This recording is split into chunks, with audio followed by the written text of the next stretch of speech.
Olá! Nessa videoaula abordarei outras microarquiteturas e técnicas de implementação. O objetivo agora é o de apresentar outros tipos de microarquiteturas e algumas técnicas usadas na implementação de microarquiteturas contemporâneas.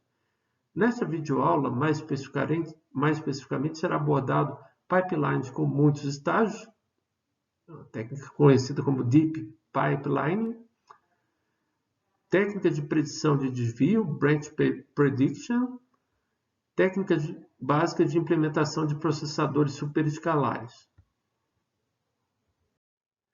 Além dos avanços na fabricação, permitindo integrar dentro de um único chip mais transitores por área e, por consequência, mais unidades funcionais, a maneira mais fácil para acelerar o clock de uma microarquitetura pipeline é repartir o pipeline em vários estágios menores. Cada estágio contém menos lógicas para que ele possa executar aquela lógica que ele foi proposta de forma mais rápida. No curso, eu mostrei como implementar um pipeline de 5 estágios clássico para um subconjunto de instruções da arquitetura do conjunto de instruções do MIPS. Mas, atualmente, é comum encontrarmos microarquitetura pipeline que possuem de 10 a 20 estágios em um único processador. O número máximo de estágios do pipeline é limitado pelos hazards de pipeline e a sobrecarga de sequenciamento e o custo também. Os pipelines mais longos introduzem mais dependências.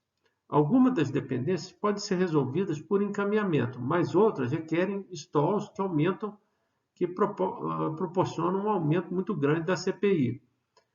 Os registradores de pipeline entre cada estágio ocasionam uma sobrecarga de sequenciamento devido ao seu tempo de setup e o atraso entre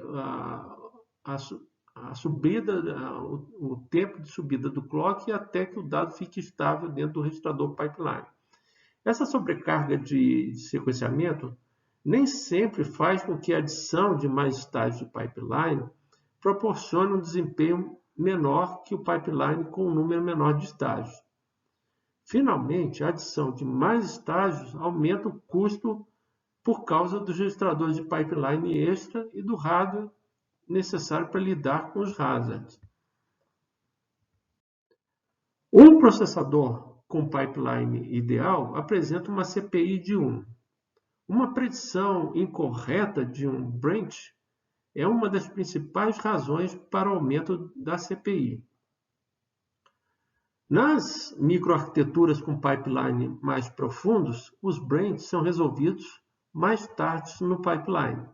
Assim, a penalidade por uma predição mal realizada em um branch se torna muito maior, porque todas as instruções obtidas após o erro de previsão do branch deverão ser descartadas. Para resolver esse problema, os processadores com pipeline usam um preditor de branch para adivinhar se o branch deve ou não deve ser realizado. Alguns branches ocorrem quando um programa chega ao fim de um loop. Por exemplo, em uma estrutura while ou uma estrutura for. E retorna ao início para repetir o loop. Os loops tendem a ser executados muitas vezes. Por isso, esses branches de retorno encontrados em loop são normalmente realizados. A forma mais simples de previsão de desvio, nesse caso, verifica a direção dos branches de retorno e prevê que branches de retorno devem ser sempre realizados. Isso se chama previsão de desvio estática, uma vez que não depende de um histórico de execução do programa. Os branches para frente, para endereços superiores, são difíceis de prever, sem saber mais sobre o histórico do programa específico. Portanto, a maioria dos processadores atuais adotam a previsão de desvio dinâmica, que usam o histórico da execução do programa para adivinhar se um branch deve ser realizado ou não. Os preditores de desvio dinâmicos mantêm uma tabela das últimas centenas de instruções de branch que o processador executou. A tabela, às vezes chamada de Branch Target Buffer, o buffer de destino de desvio, inclui o destino do desvio, do branch, e um histórico se esse branch foi ou não realizado das últimas vezes. Para exemplificar a operação de preditores de desvio dinâmicos, considere o trecho de código em assembly do MIPS mostrado nesse slide. O loop for desse código repete 10 vezes e o back para fora do loop acontece apenas na última interação. O preditor dinâmico de desvio de 1 bit lembra se o branch foi feito pela última vez ou não e prevê que ele vai fazer a mesma coisa da próxima vez se ele tiver sido tomado, o branch tiver sido tomado da última vez. Enquanto o loop se repetir, ele lembra que o back não foi realizado pela última vez e prevê que não deverá ser realizado da próxima vez. Essa é uma previsão correta até a chegada da última interação do loop, quando o branch para fora do loop é finalmente realizado e a predição falhará. Infelizmente, se o loop for executado uma outra vez, o preditor de desvio lembra que o último branch foi realizado. Portanto, incorretamente, preverá que o branch deverá acontecer quando o loop for executado pela primeira vez novamente. Em resumo, um preditor de desvio de 1 bit erra na previsão dos primeiros e últimos branches de um loop. Já um preditor de desvio de 2 bits resolve esse problema, fazendo o uso de quatro estados. Um estado fortemente realizado, outro estado fracamente realizado, outro estado fracamente não realizado e outro fortemente não realizado, como mostrado no diagrama da máquina de estados finitos, mostrado na figura desse slide. Quando o loop está repetindo, ele entra no estado fortemente não realizado e prevê que o branch não deve ser realizado na próxima vez. Essa predição é correta até a ocorrência do último branch do loop, que é realizado e move o preditor para o estado fracamente não realizado. Quando o loop é executado pela primeira vez novamente, o previsor de desvio vai prever corretamente que o desvio não deve ser realizado e reentrará no estado fortemente não realizado. Em resumo, um preditor dinâmico de desvio de 2 bits erra na previsão apenas no último branch de um loop.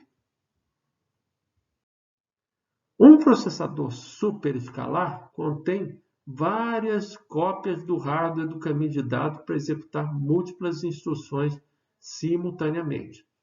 A figura apresenta um diagrama de blocos de um processador superescalar bidirecional que obtém e executa 2 instruções por ciclo de clock, simultaneamente. O caminho de dados obtém 2 instruções num dado momento a partir da memória de instruções. Tem um banco de registradores capaz de endereçar simultaneamente 6 registradores, ou seja, para ler 4 operandos de origem e escrever 2 resultados no mesmo ciclo de clock. Ele também contém 2 ULAs e uma memória de dados de duplo porto para executar 2 operações ao mesmo tempo na memória. Executar muitas instruções ao mesmo tempo é difícil devido às dependências que surgem. A figura mostra um diagrama de pipeline ilustrando um processador superescalar de 2 vias executando 2 instruções do programa dado em cada ciclo.